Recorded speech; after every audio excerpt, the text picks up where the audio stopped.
मुझे मौलाली फरमायो सचो दोस्त वडो सरमायो इहे लज़्म दिल में समाया है बटे दोस्त। नमस्कार।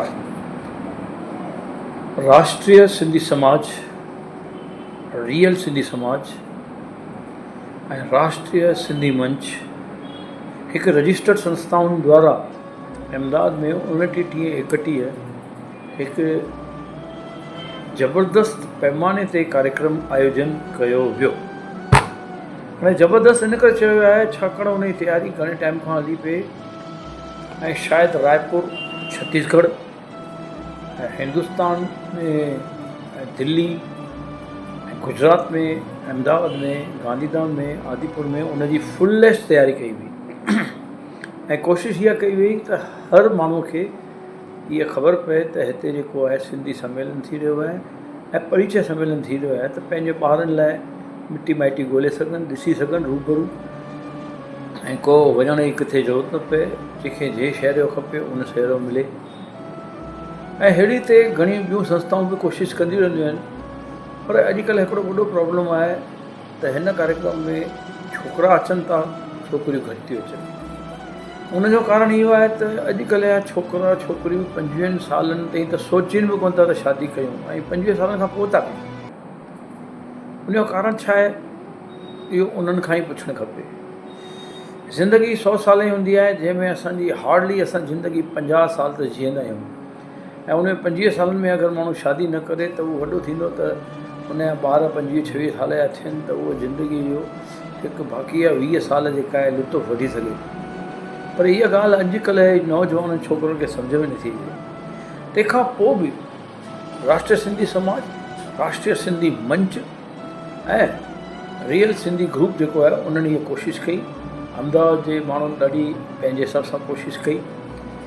गांधीधाम जे घणी संस्थाऊं जेकियूं उते रूबरू त कोन जुड़ियूं, पर जंहिंखे मालाणी चवंदा आहिनि या माली मदद चवंदा आहिनि, कैश जे रूप में या क्रेडिट जे रूप में या कंहिं रूप में मदद कई वई ऐं उन संस्था कई ऐं उन जी कोशिशि पूरी कई वई असांजे अहमदाबाद जे माण्हुनि द्वारा, आदिपुर जे माण्हुनि द्वारा ऐं सपना कुकराणी जेकी आहे राष्ट्रीय सिंधी मंच जेको ॾाढो ज़बरदस्त हलाईंदी आहे। ऐं हूअ चवंदी आहे असांखे हिकिड़ा अहिड़ा सुठा सुहिणा माण्हू खपनि जेका कमु कनि, तादाद में न खपनि पर सुठा माण्हू खपनि जेका वाक़ई कमु कनि।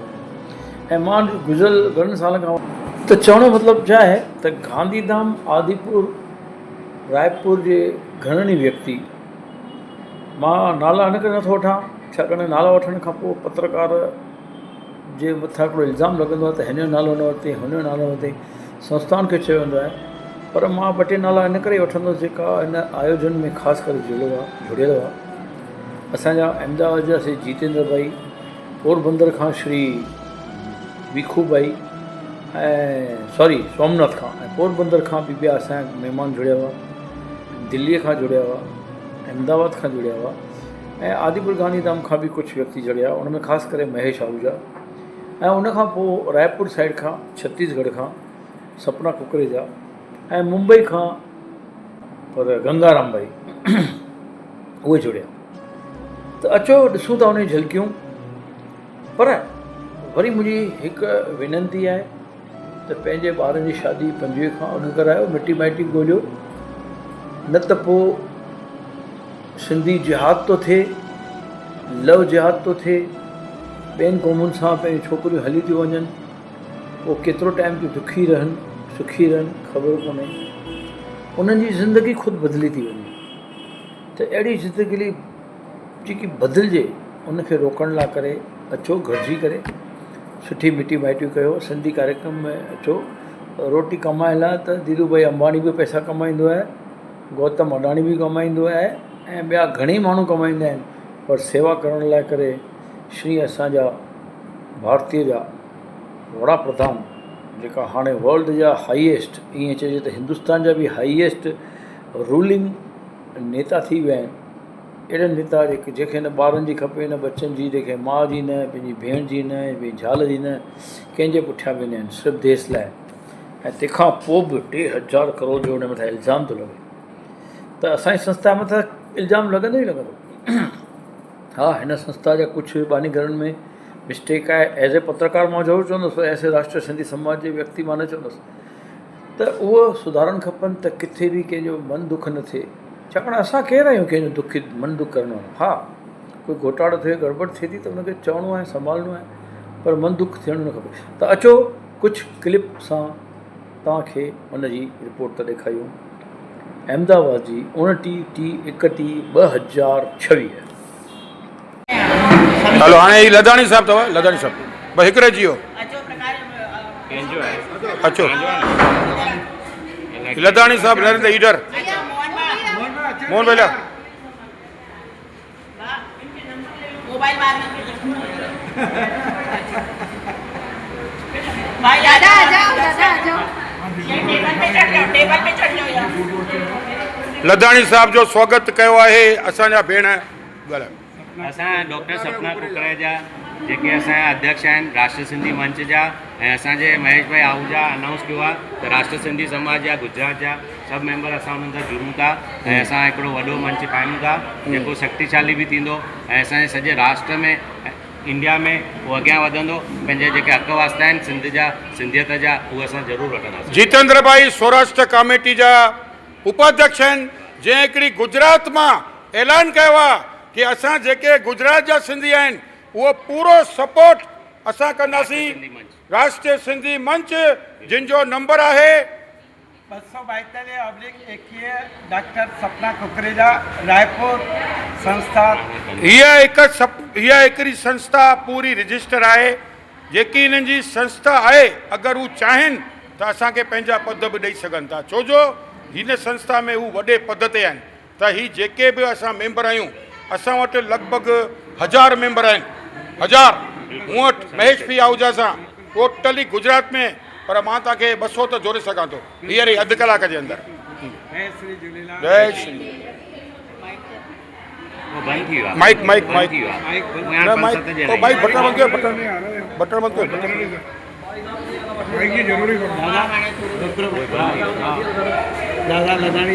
लधाणी साहब ॻाल्हाईंदा। धन्यवाद धन्यवाद। राष्ट्रीय सिंधी मंच ॻाल्हायो। राष्ट्रीय सिंधी मंच असां जुड़ी आहियूं। तव्हां राष्ट्रीय सिंधी मंच में जुड़िया आहियो?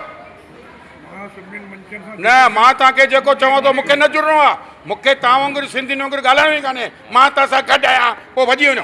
न थींदव, न थींदव। तव्हां राष्ट्रीय सिंधी मंच सां गॾु आहियो या न आहियो? हिनखे निरीअ ते नओं ॾेई चए थो मां आहियां, त हाणे थियणो पवंदो। इहो ई न न असांजा लीडर आहिनि, ही बुजुर्ग आहिनि दादा। जय श्री राम। दादा महेश पी आहूजा के असांजे रामापीर जी कम्युनिटी डॉक्टर रामाणी दादा ऐं डॉक्टर लालू भाई माखीचा तरफ़ां वेरावल तरफ़ां इहा सुकृत कई वञे पई। रामापीर जा ख़ासि भक्त आहिनि, शेवाधारी आहिनि, सुठा मंदर बि ठाहिया अथनि ऐं हर कंहिं हंधि रामापीर खे झुकंदा आहिनि। त इहे मूर्ति सुकृत करे बसि हिनजी रामापीर हिन जो हमेशह आशीर्वाद रहे, हमेशह ख़ुशि रहनि, तंदुरुस्त रहनि, समाज जी शेवा कंदा रहनि, सभिनी खां गॾु रहनि। छो त हिन में ॾिठो पियो आहे त दादाजी जी हिकु ॻाल्हि कहिड़ी सुठी आहे त हमेशह समाज खे एको कंदा आहिनि। भले हिन जा विरोधी हुजनि, कुझु बि हिन न ॻाल्हाइनि, कुझु बि ग़लति कनि, पर हिन जो ध्येय हिकिड़ो ई आहे त असांजे समाज खे महिनत करे अॻियां वधे। मां श्रीमान कमल वरदानी साहब उन्हनि मूंखे वॾे प्यार सां इहे संस्कार ॾिना आहिनि। मां हिन मौक़े ते उन्हनि खे बि यादि थो कयां। मुकेश सचदेव इंडोर, डॉक्टर लाल थदाणी इंडोर महासचिव, उन्हनि खे बि यादि थो कयां। अहिड़ा असांजा लालूभाई चेयरमैन जिन मूंखे ही सौगात ॾिनी आहे, उन्हनि जो बि स्वागत आहे। रामानी साहिब वेरावल डॉक्टर जी, उन्हनि जो न साण साण माखीजाणी चैरिटेबल ट्रस्ट जो बि मां आभारी आहियां। ऐं मुंहिंजा डोनर जिन मूंखे हिन में फंड साथ सहकार ॾिनो, अहिड़ा श्री कुमार रामचंदानी साहब, अहिड़ा असांजा जनक भाई, अहिड़ा ज्ञान भाई फर्नीचर वारा टीम, तथा दीपक बेकरी, तथा नितिन आहूजा, अहिड़ा अनेक महानुभक्ति शेवक लखवाणी जेके हिन संघ में मुंहिंजी लॻी थी, उन्हनि जो स्वागत आहे। जय झूलेलाल।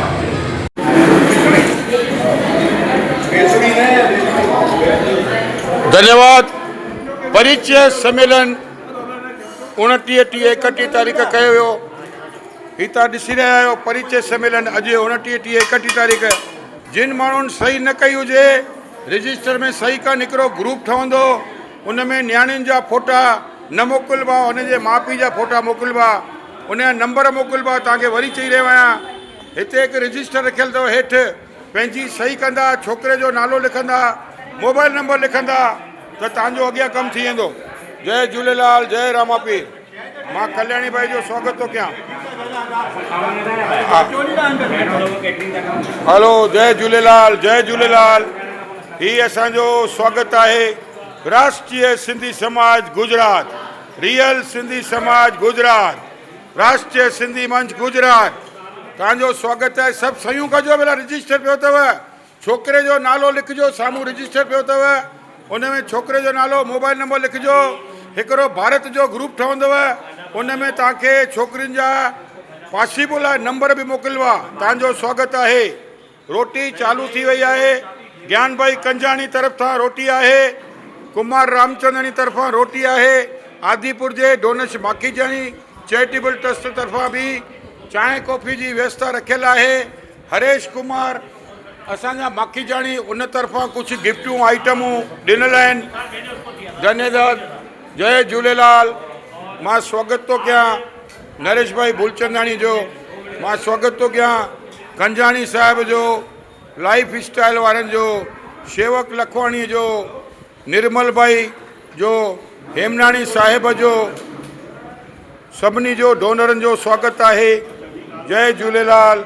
जंहिं हिन यज्ञ में दान धर्म कयो आहे, उन जो बि मां स्वागत थो कयां। मां स्वागत थो कयां असांजे प्यारनि जो, अहमदाबाद वारनि जो, भारत जे आयल छोकिरनि जो, जेके ॿार हिते आया आहिनि, जंहिंजा माउ पीउ हिते आया आहिनि, उन्हनि सभिनी जो मां महेश पी आहूजा हिते हार्टली स्वागत थो कयां। असांजी अहमदाबाद टीम, राजा रंगाणी, जितेंद्र भाई जेठाणी, मोहन भाई लखवाणी, अहिड़ा असांजा अनेक व्यक्ति आहिनि, माधव भाई नैणवाणी, अथवा असांजा जेके बि लीडर आहिनि जिन हिन यज्ञ में कमु ॾिनो आहे। श्रीमान कल्याणी जिन हिते वक़्तु ॾिनो, पैसो ॾिनो, दान धर्म ॾिनो, उन्हनि सभिनी जो स्वागत आहे। मां लाराई धर्मशाला जो बि स्वागत थो कयां। जय झूलेलाल। ही भंडारा चालू पिया आहिनि, ही राशन जा भंडारा चालू पिया आहिनि। तव्हांजो स्वागत आहे। जय झूलेलाल। रोटी खाईंदा वञिजो भाई, सभिनी लाइ रोटी जी व्यवस्था कयल आहे। ग्रुप में साम्हूं हिते रजिस्टर रखियलु आहे, रजिस्टर रखियलु आहे, हिते सही पक कजो भाई। तव्हांजो ग्रुपनि में नालो अची वेंदो, हेठि रजिस्टर रखियलु अथव। वरी चवां थो रजिस्टर रखियलु अथव, हिते सही कंदा महिरबानी करे। मां महेश पी आहूजा, 98 25 25 926। ही माखीजानी चैरिटेबल ट्रस्ट तरफ़ां हिते आयोजन रखियलु आहे, जेको निशुल्क आहे। जय झूलेलाल, जय रामा पीर। असां तव्हां सां गॾु हिकिड़ी सेवा। धन्यवाद।